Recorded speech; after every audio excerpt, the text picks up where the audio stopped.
mais uma vez estarmos juntos, unidos aqui e buscando a presença de Deus. Hoje eu quero falar a vocês sobre um caminho verdadeiro que todo mundo tem que andar. O caminho verdadeiro que proponho aqui à luz da palavra é um caminho que o próprio Cristo nos disse.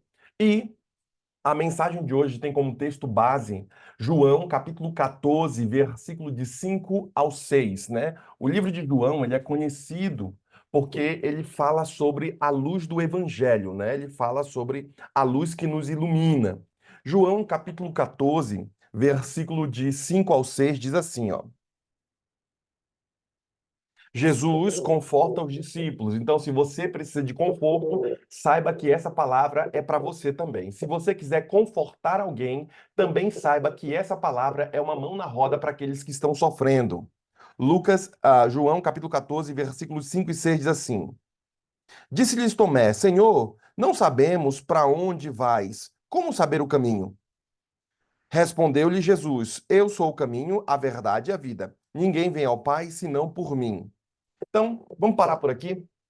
O autor começa dizendo que os próprios discípulos que viveram com Cristo em todos os momentos não tinham o foco perfeito daquilo que era correto viver e fazer. Eles mesmos não tinham encontrado o seu propósito de vida.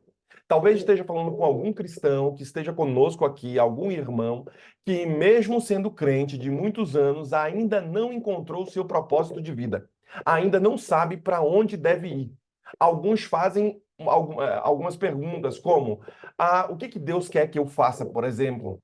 O que é melhor? O que faz sentido para a minha vida? Porque às vezes você está trabalhando numa determinada empresa, você está fazendo uma coisa, mas não é aquilo que você gosta de fazer. Obviamente, eu não quero balizar a sua vida para fazer somente aquilo que você gosta, mas para fazer aquilo que é necessário. Porém, quando você unir aquilo que é necessário com aquilo que você gosta, puf, explode o negócio. Os discípulos, eles não tinham essa compreensão do que nós estamos falando, por isso que Jesus, no versículo posterior, ele dá o verdadeiro discernimento a eles, porque eles falaram: olha, eu não tenho um propósito de vida, eu não sei para onde estou indo, porque esse é o questionamento dos discípulos anteriormente aqui, né? Respondeu-lhe Jesus, não, Tomé lhe disse: Senhor, não sabemos para onde vais, como nós vamos saber o caminho que devemos seguir agora, porque o Senhor vai ser assunto ao céu, o Senhor vai embora e tudo, e como vamos ficar? Ele disse: como saber o caminho? Eu sou o caminho, ele falou. Eu sou a verdade que vocês tanto estão procurando. Eu sou a vida que vocês estão todos procurando. Ninguém vem ao Pai se não vier pelo quê? Por mim. Jesus faz uma paráfrase na cabeça do judeu de que caminho, verdade e vida eram as portas de entrada ali do templo. Então você entrava pelo caminho, você entrava ali pela porta da verdade e a vida. Então, quando Jesus fala que para poder ver o Shekinah, para poder chegar ao Santo dos Santos, precisava passar por aquelas três portas, Jesus estava dizendo: para vocês encontrarem Deus, vocês precisam passar por essa porta. E qual é essa porta? Eu sou a porta. Aí ele fala: eu sou o caminho, eu sou a verdade, eu sou a vida. Fazendo referência a isso, se você ainda não encontrou o propósito de vida, se você ainda acha que precisa você fazer algo mais, veja que a mensagem de hoje vai tentar impulsionar você como um trampolim para levar você ao local que o Senhor quer. Sabendo disso, o autor começa dizendo, né, que Jesus é o caminho, e eu escrevi em meu sermão que o texto sagrado de Jesus Cristo, ao falar para a gente aqui que ele é o grande eu sou, porque há outro verso bíblico que também corrobora com essa ideia de que ele é o Todo-Poderoso, ele é o caminho, verdade e vida, ele é a luz para todos os povos. Ele também declara que ele é o grande eu sou e faz mais uma grande afirmação, o próprio Cristo, dizendo o seguinte: eu sou o caminho, verdade e vida, ninguém vem ao Pai senão por mim. Por que ele faz por que ele traz essa frase, por que ele traz essa afirmação? O caminho é o percurso que devemos fazer entre a origem e o destino. Ou seja, o caminho é quando você começa no momento de fé, quando você começa como um crente e o destino final. Lembre-se do que falei no outro sermão para vocês, que o melhor não é o começo, o melhor é o quê? O final. Lembre-se disso. O melhor sempre é o final. Então não adianta o crente começar muito bem como irmão da igreja, como crente na fé, sendo que ele vai terminar a sua própria vida final, sendo que ele vai terminar a sua própria vida ruim. Então, compreenda que o final da sua vida sempre tem que ser melhor do que o começo da sua vida. Por isso, a afirmação é clara ao nos dizer que o caminho é o percurso que nós vamos ali da origem ao destino. Quando alguém quer ir a algum lugar, a preocupação é qual? Qual é o caminho? Qual é a estrada que eu devo chegar para o destino que eu estou tanto almejando? Essa é a ideia clara. Qual é o caminho que você deve chegar para o destino? E eu ainda vou mais além. Jesus Cristo, ele é o caminho, a verdade, a vida, e ele está nos levando ao destino. Qual é o destino? Ao Pai, porque o texto diz: ninguém vai chegar ao Pai, ninguém vem ao Pai se não for por mim o condutor. A pergunta é: onde você quer chegar na sua vida? No final das contas, você quer estar onde mesmo? Por isso, Jesus Cristo sendo o caminho que ele conduz até o céu, há uma importante noção de avaliar como está a sua vida. Porque se você está pegando uma estrada que vai te levar, sei lá, para o norte do país, sendo que você quer ir para o sul do país, obviamente você não vai chegar lá. Se sua vida de pecado, se sua vida de transgressão, se sua vida está indo num caminho contrário ao caminho de Deus, é óbvio que você não chegará ao Pai. Por isso, estamos dando a você um GPS que foi o mesmo que Jesus Cristo deu aos discípulos. E compreenda, irmãos, Jesus viveu com aqueles discípulos. Jesus, depois que foi ressuscitado, esteve com Tomé, esteve com os discípulos ali, mas ainda assim o GPS dos discípulos não estava pegando e indo para o caminho certo. Tanto é que eles questionaram Jesus. E agora, o senhor vai embora, como vamos fazer? Siga o GPS. Siga o caminho. E a palavra diz: eu sou o caminho. Você não vai chegar lá onde você quer, que é no Pai, se não for por mim, o condutor desse caminho. Fazendo referência a isso, eu compreendo que Jesus é o caminho de acesso a Deus. Se você quer acessar o Pai, se você quer acessar o céu, se você quer acessar as novas mansões celestiais que Ele está preparando, compreenda que ele começa dizendo que o caminho para acessar Deus é Jesus Cristo. Então não adianta você viver essa vida sem ter a plenitude do Espírito Santo em sua vida e ter a certeza da salvação em Jesus Cristo, senão você não acessa o Pai, você não acessa ali esse chamado novo céu e nova terra.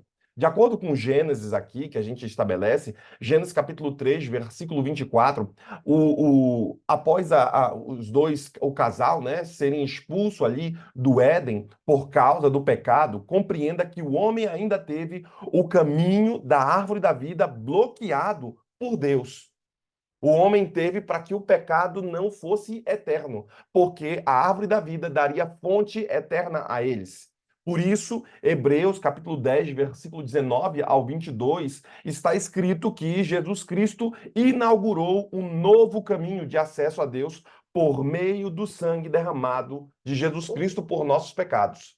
Nós sempre lemos ali esse texto de Hebreus, a gente sempre lê na época que vamos fazer Santa Ceia, né? Hebreus capítulo 10, versículo 19 até o 22. Veja o que a palavra fala. Já que não tínhamos acesso à vida eterna mais, porque a árvore da vida foi bloqueada pelos anjos, agora nós vamos ter acesso à vida eterna novamente através de quem? Através do sangue do Cordeiro. E por isso que capítulo 10, versículo 19 ao 22 dizem assim: privilégio de acesso dos crentes à presença de Deus. Tendo, pois, irmãos, intrepidez para entrar no Santo dos Santos, pelo sangue de Jesus Cristo, pelo novo e vivo caminho que ele nos consagrou, pelo véu, isto é, pela sua carne. E tendo grande sacerdote sobre a casa de Deus, aproximou-nos com sincero coração, em plena certeza de fé, tendo o coração purificado da má consciência e levado o corpo com a água pura. Lavado o corpo com água pura. Então vamos lá. O privilégio, de acordo com a palavra, é através do quê? Para nós entrarmos no Santo dos Santos, vai ter que ser por onde? Pelo sangue de Jesus Cristo, diz o versículo 19. Então, eu não posso mais comer da árvore da vida, certo? Por quê? Porque foi bloqueado pelos anjos lá. Agora, como é que eu faço para comer da vida eterna novamente? Para entrar no Santo dos Santos, ou seja, para ter Deus novamente, através do sangue de Jesus. Por isso, nós cantamos aquela canção onde diz que há poder no sangue de Jesus. Eu não sei se está no Inário Novo, mas no Inário Antigo tem. Há poder, sim, força sem igual, só no sangue de Jesus. Não sei se você lembra dessa canção, mas é um fato que há poder, há uma força sem igual, só onde? No sangue de Jesus. Por isso nós nos chamamos de irmãos. Por quê? Porque nós nos interligamos através desse sangue aí. Sabendo disso, eu ainda vou mais além. O homem sempre tentou se aproximar de Deus através da história. E é um fato que todas as vezes o ser humano queria ter mais Deus, se aproximar dele, por meio de diversos caminhos que a Bíblia diz. Existia diversos ali, Atos 19, né? 17, versículo 22 ao 30, fala sobre um desses caminhos. Porém, Jesus Cristo declarou que ele é o único caminho que vai levar o ser humano até Deus. A cruz, como John Stott diz em seu livro, a cruz, ela é a ponte entre a terra e o céu. Então não adianta ser crente sem ter o clamor e a vida de Jesus Cristo sobre nós. Não adianta você viver sem ter a blindagem do sangue de Jesus, como é que o Hebreus diz, nos lava, nos purifica. E por isso que a gente fala sobre purificação. Sabe, irmãos, acesso a Deus é a melhor coisa.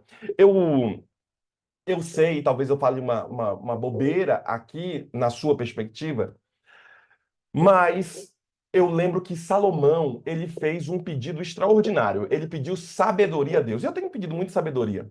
Mas depois de algum tempo refletindo e eu pensando se estivesse no lugar de Salomão e Deus chegasse para mim, e talvez Deus chegue para você e fale: Filho, peça para mim o que você quiser e eu darei a você, porque foi esse o pedido que Deus fez, foi esse o pedido, foi essa conversa com Salomão. Eu talvez pediria a Deus acesso. Eu sei que sabedoria é muito bom e ele pediu a melhor coisa, mas eu pediria a Deus acesso. Acesso a ele, acesso ao ambiente que ele está, acesso maior ao Espírito Santo, acesso. Eu julgo que acesso é de fundamental importância. Imaginemos se você tivesse que pedir para uma pessoa alguma coisa e a pessoa te desse a oportunidade de pedir o que você quisesse. É uma pessoa muito rica, muito inteligente, muito próspera, sei lá, alguma coisa, uma pessoa muito sábia. O que você pediria? Eu julgo que um dos melhores pedidos seria acesso. Mais do que ouro, mais do que bens, mais do que qualquer coisa, seria acesso. Se você for sábio o suficiente para fazer os pedidos certos a Deus, certamente Deus dará a você. Bem, acesso ao caminho. Eles todos na história da Bíblia queriam alcançar Deus. Pode ver que a própria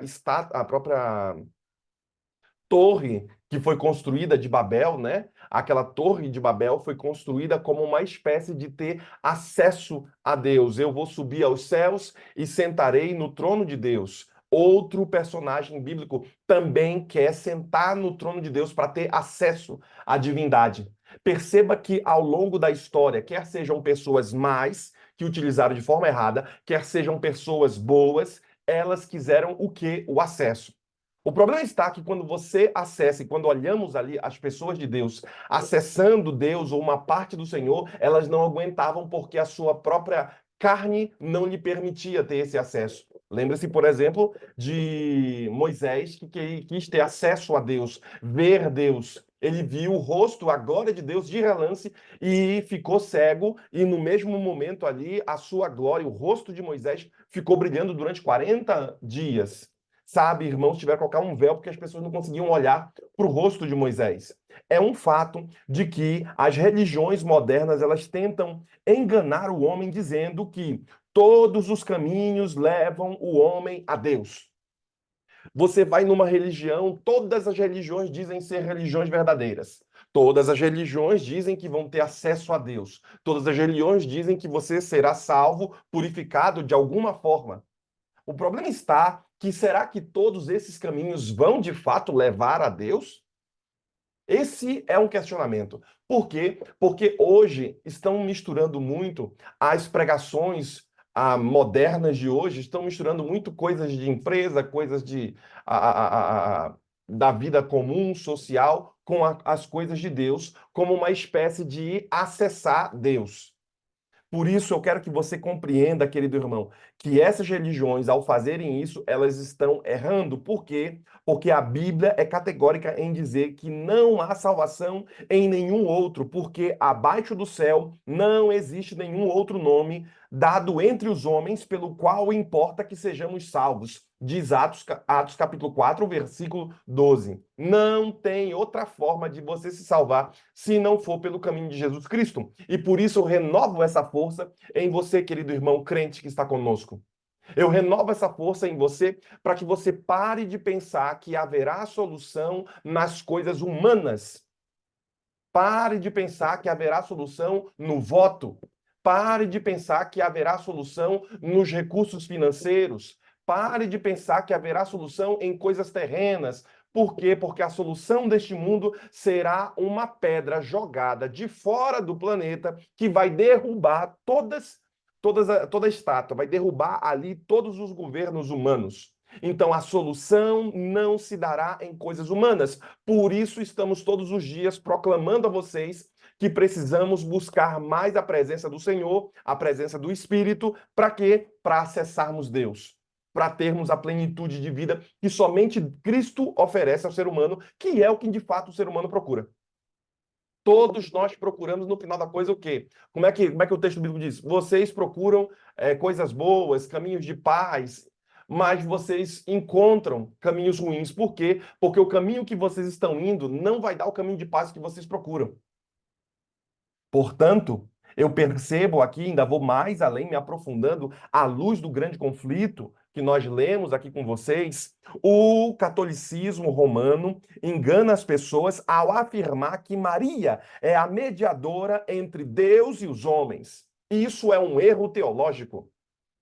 E por isso a importância de você começar a avaliar isso, porque muitas pessoas estão sendo levadas ao erro quando fazem essa comparação bíblica. O que Maria pode rogar pelos pecadores? O que ela pode fazer para interceder pelos pecadores? É sabido, irmãos, que Maria foi uma das mulheres mais abençoadas dessa terra porque carregou em seu ventre o próprio Deus. É de fato, essa mulher, ela é uma mulher extremamente abençoada, mas ela não é uma intercessora. Ela não faz intercessão, ela não está ali sentada ao lado de Cristo, intercedendo pelos pecadores, como diz a oração, rogai por nós. Sabe, irmãos, a palavra deixa claro que Maria não pode rogar pelos pecadores. Em 1 Timóteo, capítulo 2, versículo 5, a palavra de Deus é muito enfática ao dizer: portanto, há um só Deus e um só mediador entre Deus e os homens. E quem é que ele diz? Cristo Jesus, homem. Só tem um mediador aqui. Só tem uma pessoa que pode fazer com que você tenha acesso à divindade.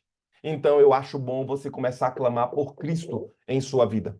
Eu acho bom pedir a Cristo que seja o seu mediador. E por isso que quando oramos, você já deve ter percebido que em todas as orações que fazemos, ao término nós dizemos o quê? Em nome de Jesus. Por quê? Porque ele é o mediador.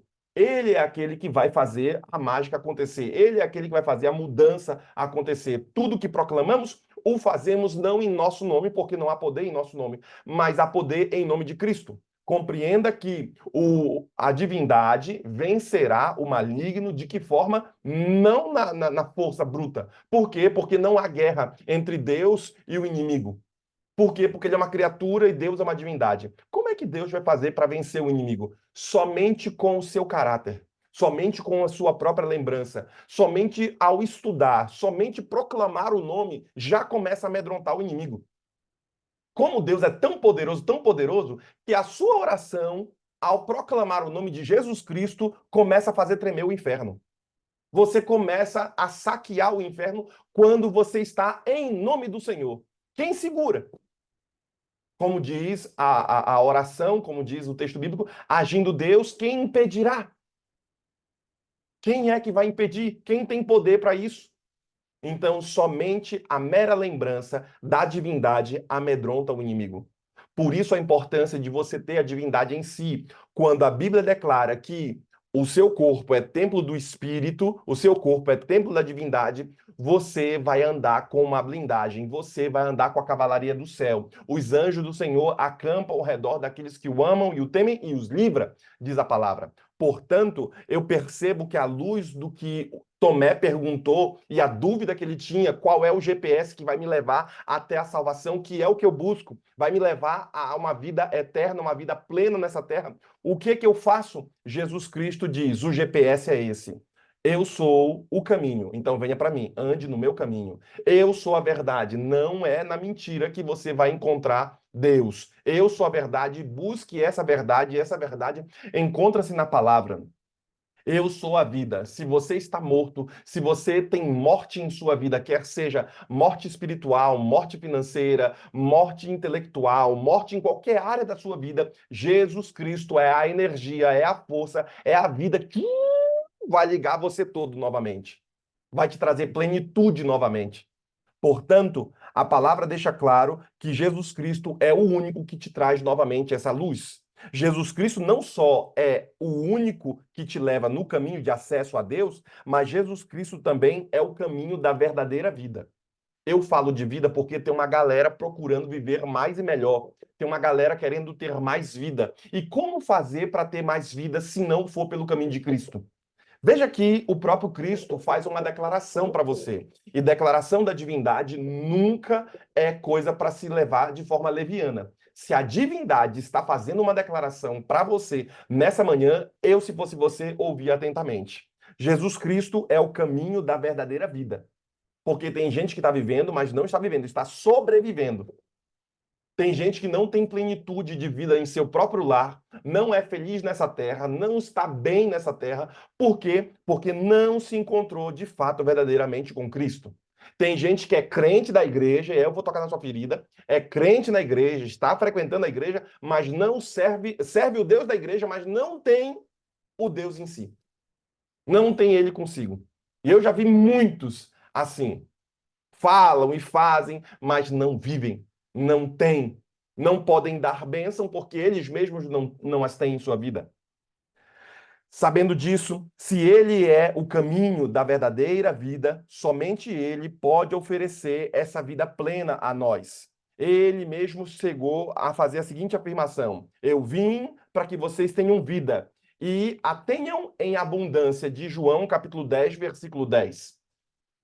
Deus quer que você tenha o quê? Uma vida. Tá tudo certo. Você está vivendo aí. Mas Deus não quer que você tenha uma vida comum. Deus quer que você tenha uma vida em abundância. Será que você não está sobrevivendo? Será que você não é casa, trabalho, casa, não sei o quê e tudo? Você está só sobrevivendo? Pagar conta, receber, fazer isso. Será que não há plenitude e gozo na sua vida, alegria na sua vida? Ou somente existem momentos, picos de alegria? Bem, plenitude verdadeira de vida, ou melhor dizendo, o caminho da verdadeira vida somente pode ser oferecido em Cristo, uma vida plena. E por isso eu chamo você de volta, porque muitas de nossas pregações não estão sendo pregações cristocêntricas. Muitas de nossas pregações não estão exaltando a Cristo, falam sobre diversas coisas que são importantes, mas a pregação precisa ser uma pregação cristocêntrica no final das contas. Tem que apontar para Cristo como Salvador, como aquele que vai restaurar a vida do crente. Sabendo disso, compreendendo isso, ele faz essa afirmação. 2 Samuel, capítulo 22, versículo 31, está escrito: o caminho de Deus é perfeito, a palavra do Senhor é provada. Ele é escudo para todos os que nele se refugiam.